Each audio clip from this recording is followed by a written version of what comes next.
Hello everyone, it's me Ned, Cheesemonger Extraordinaire, here today with a video about how to cut cheese, because you know there's a proper way to do it and I'm going to show you how. Now the good news is you don't need any fancy kit, any wires or special cheese knives, little pictures of mice on them or anything like that. Fairly normal kitchen knives will do. So I've got a chef's knife, a smaller chef's knife. I've got a narrow bladed knife, this is my lovely boning knife, but a narrow bladed knife for soft cheeses and blue cheeses, and just a little handily shaped paring knife for smaller cheeses. Okay, so there is one overarching principle about cutting cheese, which is that everyone gets an equitable distribution of rind and cheese, so that it's nice and fair. And one of the ways you do this is by not cutting the nose off. This is an important thing, don't do it. This would be cutting the nose off. Here is the nose, this is me cutting it off. Very bad. Now the main reason for that is that if you kept cutting like that, then the person at the end of the line was going to get this piece, which is all rind. Remember, equitable distribution of rind and paste. So we don't want that, no cutting off the nose. In the north, my informants inform me that this is called snebbing. To cut the nose of the cheese is called snebbing, so don't be a snebber, okay? So, the simplest shape of cheese to cut is the flat round like this, dead easy. And the way you want to do it is everyone gets a nice, neat little pie slice like that. Now, if you've got a good eye, you could take your entire round cheese and you could just cut nice, neat pie slices out of that. But the easiest way to do a good, accurate cut, and now I'm going to take my narrow bladed knife out here because this is a soft cheese. The cheese won't stick so much to the blade if I use the narrow knife. And what I would want to do is cut this in half first. Then it's much easier to cut neat pie slices. But if I'm being really neat and obsessive, and I am quite obsessive if not neat, then I would cut a quarter out and then start doing the pie slices. So here's one I've prepared earlier. This is Durras, by the way. Durras is an Irish washed rind from County Cork, the west coast of Ireland. Absolutely glorious.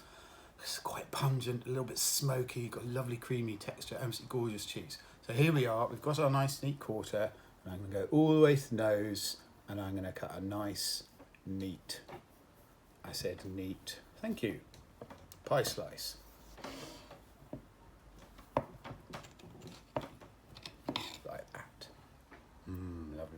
Notice the equitable distribution of rind and cheese.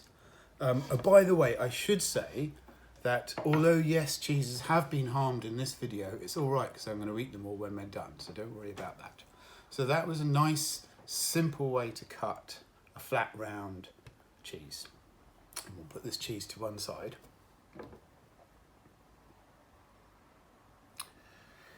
Now, a seemingly equally simple shape to cut from is the log. Usually goat's cheese comes in a log shape. You don't see many log shaped cow's milk cheeses. I have no idea why, so I'm not infallible. This one is called Elric. It's a Scottish goat's milk cheese made by the Errington family up in Lanarkshire. Notice this lovely complex rind with a bit of geotriche and wrinkle. Geo is a nice mould. It's got some white mould on it, a bit of blue mould.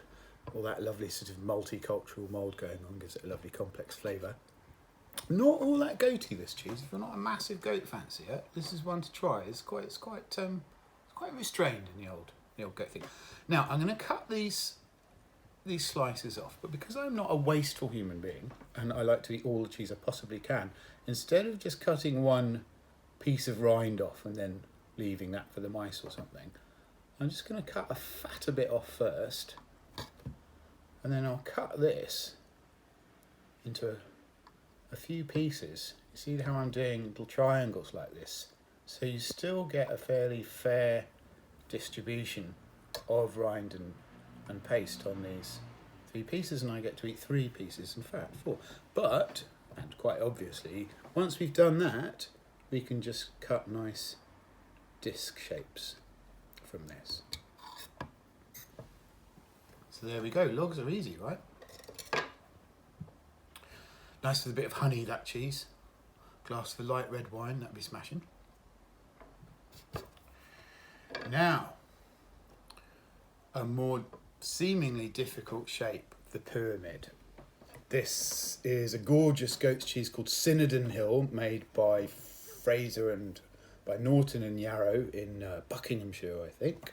Notice also a little geo wrinkle, but a much simpler collection of moulds here. I think mostly just some white mould, really, and a more simple flavour, lovely delicate fresh flavour.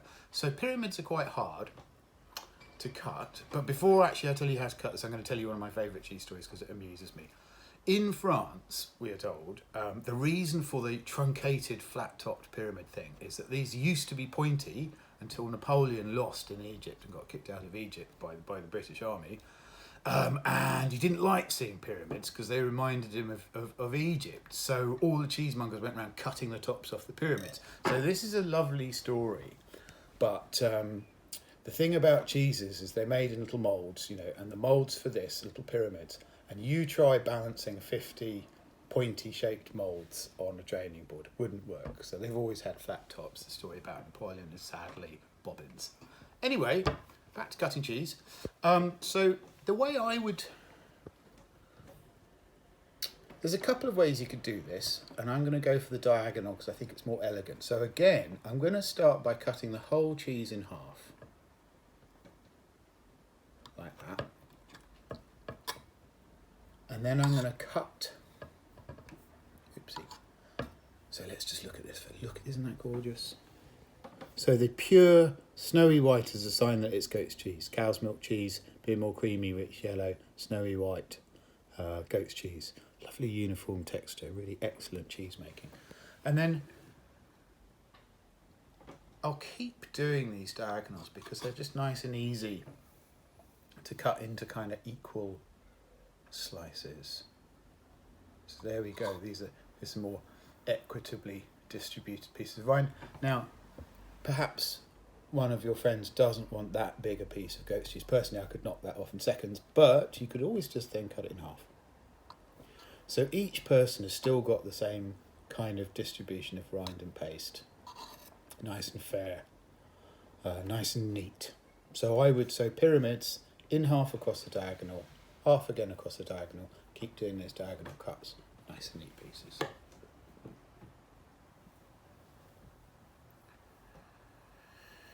Lots of cheese for me to eat later on. Lovely. Now, before we do our last cheese, I just want to tell you something about this beautiful slate. So now, the first thing about it is it's got the name of my company, the Cheese Tasting Company. Engraved into it. One thing this tells you is that cheesemongers don't have a great deal of imagination. So since I do cheese tastings, it's called the Cheese Tasting Company. This slate comes from a company in Ireland called Slated, another excellent name for a company. And the thing about it is the chap who cuts these out uses his great-grandfather's slate knife. Isn't that beautiful? And if you want a real treat, go online and to Slated and have a look at this guy chopping slates with a knife. It is a beautiful thing. And they will personally engrave your slates for you. So I've got Cheese Tasting Co., but you could have Happy Birthday Gerald, or Can I Have a Pint Please Nick, or whatever you like. Isn't that lovely? So, this might seem to be a simpler portion of cheese to cut. It originally came from a round. So, as we recall from our quarter wheel here, you would think that you would cut nice pie slices off. Now that would be the correct thing to do, and if I had a whole cheese wire and all that sort of thing, I might cut slices like that. But that's extremely difficult to do when you've just got a knife, and also when you've got this long, tall piece of cheese here. It's a lot harder to go all the way down. So my solution to this is non-canonical and perhaps somewhat blasphemous, and I've seen Spanish cheesemongers doing it with manchego, and I think it's quite an elegant solution. So what I'm going to do is just cut a nice piece off the end like that. If this had two bits of rind, if it had another bit of rind here, I would just cut that piece of rind off and leave it, give it to the birds. Birds love a bit of cheese rind. And then I'm just going to cut a nice, simple piece off, and that again turns out as a lovely pie slice. There is a fancy way in France to cut from these flatter pieces, and you cut diagonals off, and then you cut a piece off here, and you keep going like that. I think elegantly simple. Whack the cheese over on its side, get yourself a nice pie slice. There you go, how to cut cheese. Thank you very much.